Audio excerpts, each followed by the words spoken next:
हा आहे कोजागिरी पौर्णिमेचा चंद्र, जो की ढगांच्या मागे लपलेला होता आणि थोड्याच वेळाने मग दिसायला सुरुवात झाली. तर मी असं काहीशी क्लिप घेतली, पण तो काही व्यवस्थित आला नाही. तर सगळ्यांना सगळ्यात आधी कोजागिरी पौर्णिमेच्या खूप खूप खूप शुभेच्छा.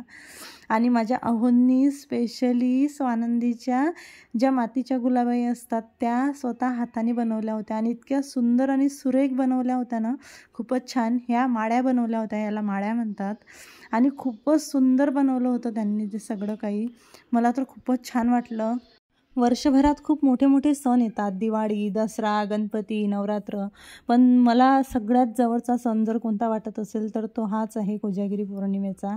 कारण मी खूप असं पारंपरिक सण मला खूप जास्त आवडतात. आणि महत्त्वाची गोष्ट म्हणजे गुलाबाई बसवत होते आधी.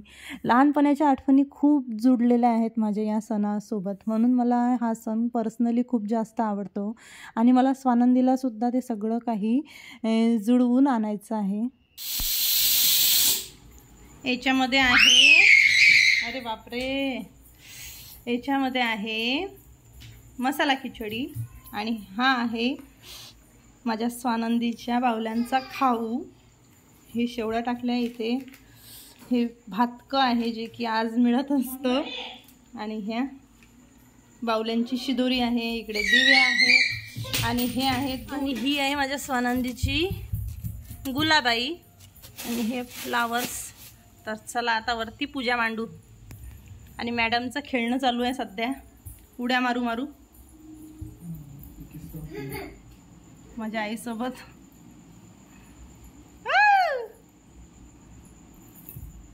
हात दे म्हणते आई ती.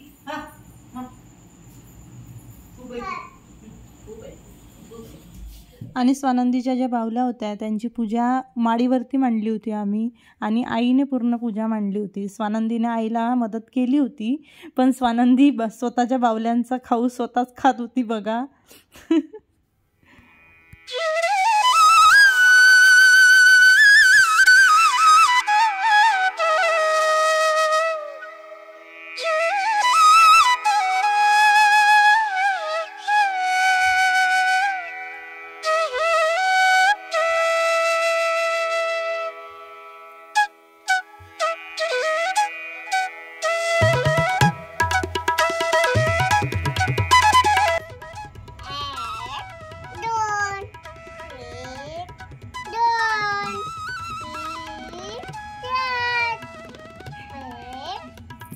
अरे बापरे, कुठे गेलं चांदू मामा जवळ गेला का? चांदू मामा कुठे आहे? मला दाखव चांदू मामा. वा, काय म्हणते चांदू मामा, कशा आहे? चांदू मामा कशा आहे पिल्लू? छान आहे.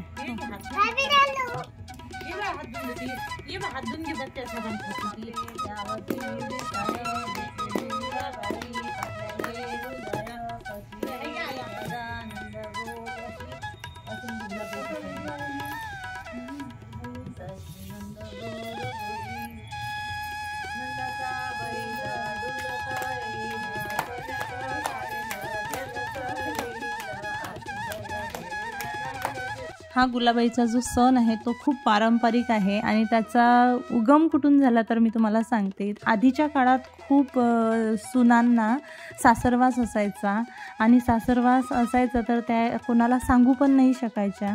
तर अशा सुना मिळून हे बाहुल्या बसवणं त्यांनी सुरू केल्या आणि गाण्यांच्या माध्यमातून ते सासरच्यांचं गाराणं करत होत्या.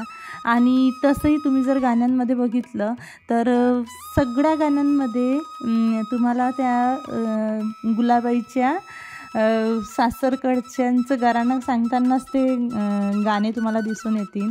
आणि माहेर त्या रुसून माहेरी जाऊन बसल्या आणि मग त्यांच्याकडचे सासरकडचे त्यांना न्यायला गेले वगैरे वगैरे, त्यांना मनवून आणलं, असं तसंच आहे पूर्ण गाण्यांमध्ये. तर असंच काहीसं होतं त्या काळामध्ये आणि त्या माध्यमातूनच त्यांनी गुलाबी बसवणं सुरू केलं. तर तसं खूप जण असं म्हणतात की लेकीबाळी म्हणजे लग्न न झालेल्या मुलींचा सण आहे, तर नाही, लग्न झालेल्या सुनवाऱ्यांचा सण आहे. तर त्यांचा उगमच तिथून झालेला आहे असं आपण म्हणू शकतो. तर खूप छान सण आहे हा. आणि आधीच्या काळामध्ये तर 15-15 एक महिनासुद्धा गुलाबाई बसवायच्या आणि रोज गाणे म्हणायच्या, खिरापत ओळखायची आणि शेवटच्या दिवशी असं चंद्राचा उजेड राहायचा आणि बाहेर अंगणात किंवा आधी तर माळ्या वगैरे नव्हत्याच, तर अंगणात त्या गुलाबाईला आणायचं आणि शेवटचा दिवस कोजागिरी पौर्णिमेचा जसा की आम्ही साजरा केला आहे तसा व्हायचा.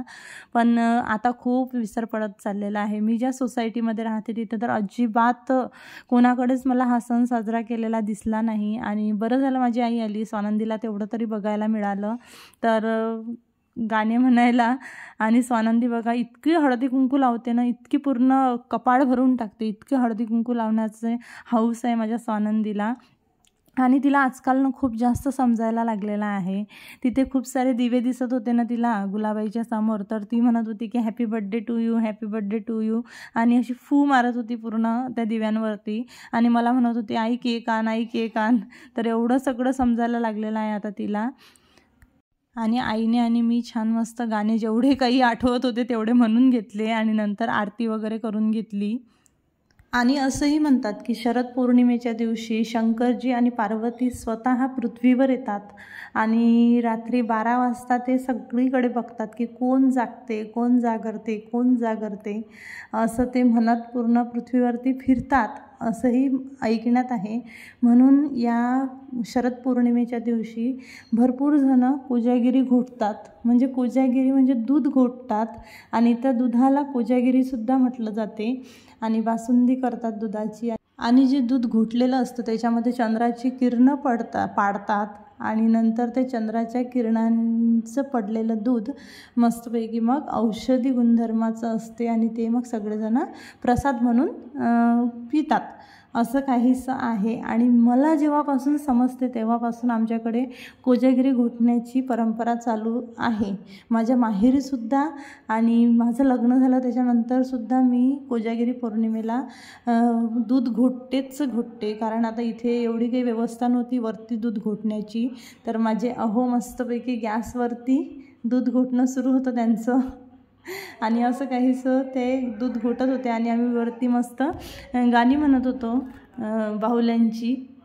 घरामध्येच दूध घोटून घेतलं आणि नंतर 11:30 पावणे 12च्या दरम्यान मस्तपैकी माडीवरती नेलं ते दूध आणि त्याच्यामध्ये मस्त अर्धा तास चंद्राची किरणं वगैरे पडू दिली आम्ही.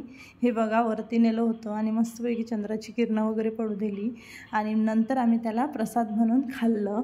तर असा गेला आमचा कोजागिरी पौर्णिमेचा सुंदर असा शरद पौर्णिमेचा दिवस. सो कसा वाटला आणि बासुंदी कशी वाटली तुम्हाला तेही मला कळवा. तर आता सगळं काही झालेलं आहे.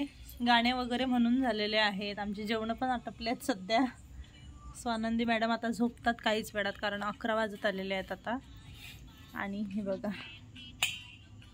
ही आहे कोजागिरी जी काही आम्ही खालीच रूममध्ये घोटून घेतलेली आहे. बस आता चंद्राचं जी किरणं आहेत ते त्याच्यामध्ये पडण्यासाठी आम्ही बसलेलं आहे इथे. आणि खूप छान गेला आजचा दिवस. पण आता काही दिवसानुदिवस जे गुलाबाईचे गाणे आहेत त्याच्यावरती विसर पडत चाललेला आहे. असं दुसरे आले हा माझी स्वानंदी तर झिंगाटच गाणं म्हणायला लावत होती आम्हाला. आम्ही ते म्हणायला लागलो आणि माझी स्वानंदी म्हणत होती रा झिंगाट गाणं म्हण. ते नाही म्हणे झिंगाट सांग आता. तर असं म्हणणं चालू होतं तिचं. तर आता काही वेळपर्यंत आम्ही मस्तपैकी 12 वाजेपर्यंत इथे टाईमपास करतो आणि मग मस्त कोजागिरी एन्जॉय करू. सो तुम्हाला कसा वाटला आजचा ब्लॉग मला कॉमेंट करा, व्हिडिओला लाईक करा, शेअर करा, सबस्क्राईब करा. Thank you so much. Thanks for watching all of you.